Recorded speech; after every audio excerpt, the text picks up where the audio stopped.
శుక్రగోచారం వల్ల కొన్ని రాసుల వారిని మాలవ్య రాజయోగం వరించబోతుంది. రాసులు ఏమిటి, ఎప్పటి నుంచి ఈ యోగం పట్టబోతుందో ఈ వీడియోలో మనం తెలుసుకుందాం. ముఖ్యంగా ఈ యోగం వల్ల 5 రాసుల వారికి అద్భుత ఫలితాలు ఉంటాయి. శుక్రుడు అంటేనే భోగం కాబట్టి డబ్బు, విలాసాలు వంటివి ఈ రాసుల వారిని వరించబోతున్నాయి. జ్యోతిష్యం ప్రకారం శుక్రుడు వృషభం, తుల లేదా మీనరాశిలో ఉన్నప్పుడు మాలవ్య యోగం ఏర్పడుతుంది. వేద జ్యోతిష్య శాస్త్రం ప్రకారం ఈ రాజయోగం ఏప్రిల్ 19న ఏర్పడుతుంది. ఇది కొన్ని రాశుల వారికి శుభ ఫలితాలను తీసుకురాబోతుంది. శుక్రుడు డబ్బు, సంతోషం, విలాసాలు, అందం మొదలైన వాటికి కారకుడు.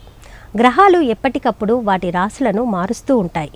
గ్రహాల సంచారంలో మార్పు వస్తే అది అన్ని రాసుల వారిపై ప్రభావాన్ని చూపిస్తుంది. వేద జ్యోతిష్య శాస్త్రం ప్రకారం ఈ రాజయోగం మార్చి 19న ఏర్పడుతుంది. ఇది కొన్ని రాసుల వారికి శుభ ఫలితాలను తీసుకురాబోతుంది. శుక్రుడు మాలవ్య మహాపురుష రాజయోగాన్ని ఏర్పరుస్తున్నాడు. ఇది 5 రాసుల వారికి అనేక విధాలుగా లాభాలను తీసుకురాబోతుంది. మరి ఆ అదృష్ట రాశుల గురించి ఇప్పుడు మనం తెలుసుకుందాం. ఇక వృశ్చిక రాశి వారికి ఈ మాలవ్య రాజయోగం మంచి ఫలితాలను అందిస్తుంది. వైవాహిక జీవితంలో బాగా కలిసి వస్తుంది. వ్యాపారస్తులకు కూడా ఇది అద్భుతమైన సమయం.